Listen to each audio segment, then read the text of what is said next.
안녕하십니까, 닥터덕입니다. 네, 오늘 여러분과 나눌 내용은 예전에 제가 올린 영상 중에서 기능의학자인 제가 먹지 않는 음식으로 어떤 거 구별해서 될 수 있으면 안 먹으려고 노력하는 음식이 뭐가 있다 라고 제가 올린 영상이 있죠. 거기에도 댓글이 좀 많이 달리셨는데 그 중에서 보니까 많은 분들이 그걸 궁금해서 물어보세요. 동해안 쪽으로는 그러면 일본의 원전이 터졌는데 동해안에서 나오는 그런 그 해산물들은 괜찮느냐 이런 식으로 이제 질문을 하시는데, 그거에 대해서 오늘 좀 얘기를 나눠볼까 합니다. 제가 여기다 하나 사진을 올릴 건데 보시면 좀 충격적인 사진일 것 같은데요. 실제 인터넷 치시면 좀 나오는데, 이게 과연 이 방어가 지금 허리가 다 휘어 있죠. 그래서 이 방어를 보시면은 과연 이 방어가 일본에서 온 거냐, 뭐 다 누리꾼들은 되게 말이 많아요. 입증된 건 없습니다. 팩트가 아니기 때문에 저는 이제 이거는 얘기하고 싶지는 않은데요. 아무튼 우리가 가끔씩 그 하천이 오염되다 보니까 하천에서 잡았던 고기를 보면 척추가 휘어 있는 고기들을 많이 저는 본 적이 있어요. 낚시를 좋아하니까. 그래서 국내에서도 나올 수 있는 문제긴 하지만 제가 자연산으로 방어를 잡아서 저렇게 휘어 있는 방어를 본 적은 없습니다.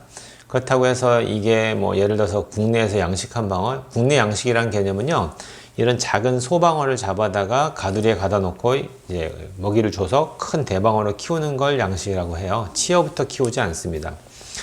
그러니까 일본에서는 어떻게 키우는지 모르겠는데, 이게 지금 만약에 일본에서 넘어온 거라고 하면은 뭐 사람들은 이제 그걸 믿고 싶은가 봐요. 근데 제가 이게 팩트가 아니기 때문에 일단은 접어두더라도 과연 이게 어디서 온 방어일까 궁금하죠. 우리나라의 대부분의 방어는 자연산이거나 또는 일본 양식이 많으니까요. 근데 이게 어떻게 흘러서 우리나라에 왔을까? 아니면 이게 이 사진 자체가 우리나라에서 유통되는 방어의 사진이 아니라 일본에서 나오는 사진이냐? 뭐 이런 것들도 생각해 볼 수는 있겠지만, 무튼 일단은 후쿠시마 원전에 대한 걱정을 되게 많이 하시죠. 그래서 제가 이제 그걸 좀 설명을 드릴 건데요. 지금 일본에서 원전이 터진 위치가 일본 대륙에서 동쪽입니다. 그러니까 우리나라로 따지면 우리나라 동해가 아니죠. 동해를 거쳐서 일본 열도가 나오고 일본 열도에서 그 다음으로 퍼시픽 오션이 나오는 건데, 얘가 지금 이쪽에서 터졌던 것들이 결국에는 해류를 따라갈 때는요, 우리나라 쪽이 아니고 미국 쪽으로 흘러갑니다. 북쪽으로 올라갔다가 미국으로 돌죠. 그래서 학자들이 연구를 해보니까 이 후쿠시마 원전이 터지고 나서 얘가 한 바퀴 돌아서 우리나라까지 오는 시간이 얼마 걸릴까를 대충 예상했는데 되게 길게 잡아놨어요. 5년에서 10년 뭐 이렇게 넓게 잡아놨더라고요. 그러니까 길게 잡아서 10년이라는 얘기인데, 결국에는 2011년도에 후쿠시마 원전이 터졌으니까 얘가 돌아서 우리나라에 올 시간이 됐죠. 그래서 그거가 돌아왔을 때 지금 현재 계속해서 이제 모니터링을 하고 있거든요. 해수에서 나오는 그 방사능 물질들 체크해 본다면은 지금 우리나라 남쪽 해안에서 쭉 올라오는 쿠로시오 해류 자체에서의 우리나라에 폭로되는 그런 방사능 오염 물질의 정도는 아주 미량입니다. 그러니까 크게 걱정할 정도는 아니신데, 아직도 지금 일본 열도의 동해 쪽에는 아직도 좀 높은 편이에요. 그걸 보신다면은 뭐 그걸 걱정해서 해산물을 못 먹는다면은 전 세계 어디든지 먹을 게 없죠. 어느 바다든지 지금 오염이 안 된 바다가 없기 때문에. 그래서 여기서 나오는 제일 중요한 포인트가 뭐냐면 요오드입니다. 제 요오드 강의 다 한번 찾아서 보시고요. 그래서 요오드를 자꾸 현대인들한테 더 먹으라고 얘기하는 이유가 지금 오염되어 있기 때문에 더 이렇게 이해하시면 돼요. 그러면 이제 좀 설명을 좀 드리면은, 우리 몸에는 그런 요오드가 필요한 곳이 되게 많아요. 갑상선만 필요한 데가 아니라 온 몸에 다 필요한 곳이 있다고 생각을 해보세요. 그러고 나서 내 몸에 충분하게 건강한 요오드가 들어와 있으면은 얘가 충분하게 그 자리를 잡고 있을 거 아니에요. 그럼 그 상태에서는 방사능 요오드가 들어오더라도 들어갈 자리가 없는 거예요. 그럼 그거는 소변으로 나가기도 합니다. 근데 만약에 여러분이 몸속에 요오드가 부족해요. 해조류를 거의 안 먹고 식단에서 보면은 문제가 거의 섭취를 안 하다 보니까 요오드가 결핍한 상태인데 자기도 모르고 그냥 살아요. 그냥 살다가 만약에 한 바퀴 돌다가 돌아오는 그 방사능 요오드를 내가 섭취를 했다. 그러면 얘는 무조건 내 몸에 싹 달라붙어요. 그래서 달라붙어 가지고서 내 몸에 여러 가지 이제 방사능 오염 물질에 의한 여러 가지 문제를 유발하겠죠. 그걸 생각한다면 빨리 요오드를, 좋은 요오드를 사서 열심히 드시는 게 나쁠 게 없죠.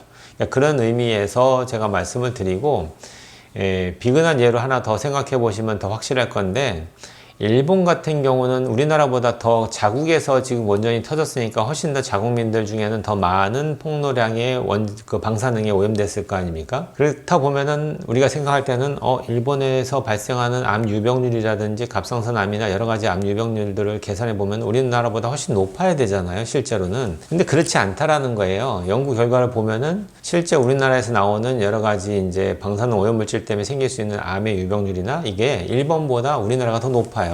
그럼 뭘로 이해할 수 있느냐? 제가 볼 때는 제가 아까 얘기했던 그 개념이 더 맞는 거예요. 일본 같은 경우에는 평소 때 식단이 아주 좋은 요오드를 섭취할 수 있는 충분한 식단을 갖고 있기 때문에 전 국민의 요오드 결핍이 거의 없습니다.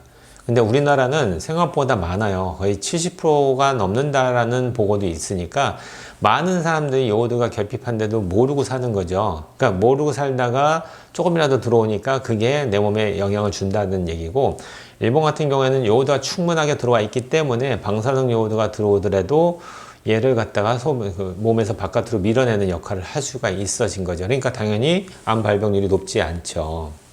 그러니까 그렇게 이해한다면은 제 사고가 좀 맞을 것 같아요. 제 나름대로는 그렇게 정립을 하고 있고요.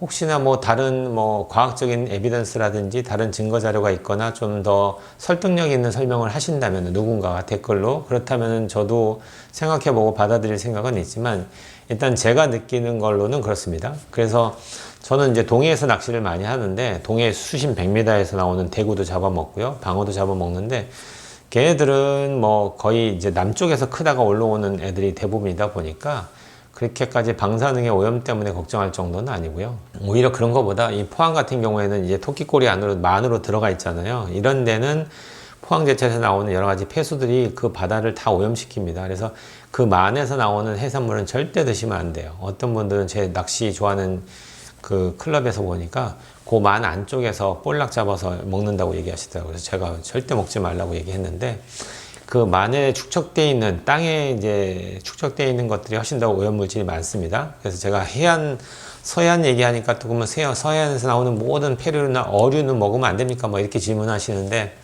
저도 모르죠. 그걸 제가 어떻게 합니까? 근데 폐류 쪽으로 간다면은 얘기가 좀 달라져요. 폐류는 이제 거의 진흙에서 살잖아요. 근데 모든 중금속이라든지 중국에서 날라오는 그런 오염물질이 이게 가라앉아서 땅에 거의 축적되거든요. 그래서 아무래도 그 해양 밑에 바닥의 오염이 훨씬 더 심할 거라고 저는 예상을 합니다. 그래서 거기서 기어다니는 모든 것들, 저는 이제 게도 잘 안 먹는데요. 꽃게도 되게 좋아하지만 서해안 꽃게는 저는 안 먹고요. 거기서 나오는 이제 조개류라든지 이런 것들, 이제 진흙벌에서 돌아다니는 것들은 저는 될 수 있으면 안 먹습니다. 그래서 남해 쪽이라든지 동해 쪽에서 나오는 것들은 굳이 내가 막 피해서 안 먹지는 않고요. 들어있으면 먹을 수는 있겠지만 내가 일부러 찾아 먹지는 않지만, 폐류 쪽보다는 저는 주로 이제 생선 쪽하고 이런 쪽을 더 좋아하니까, 제가 낚시해서 잡아먹는 깨끗한 물에서 깨끗한 고기를 잡아먹는 걸 저는 좋아하다 보니까, 그럼에도 불구하고 저는 이제 1년에 한 번씩 검사를 합니다. 검사를 해서 중금속 검사도 하고요. 나머지 이제 혈액으로 보는 거는 더 자주 하는데, 제가 이제 폭로되고 있는 양이 얼마나 되는지, 또는 내가 예상보다 더 많이 들어오는 게 있는지 잘 체크해서 조심하고 빼려고 노력합니다. 이 어떤 분들은 너무 유난이다 얘기하실지 모르겠지만, 건강하신 분들이야 상관이 없죠. 근데 건강을 잃어보신 분이라면 그렇게 얘기 안 하실 거예요. 그러면 좀 더 내 건강을 잘 유지하려고 노력을 하시겠죠. 그건 개인 차이가 있는 거니까 뭐라고 할 수 없고요. 그래서 오늘은 거기까지 일단 얘기해 볼게요. 온 국민이 건강해지는 그날까지 닥터덕은 여러분과 함께 합니다.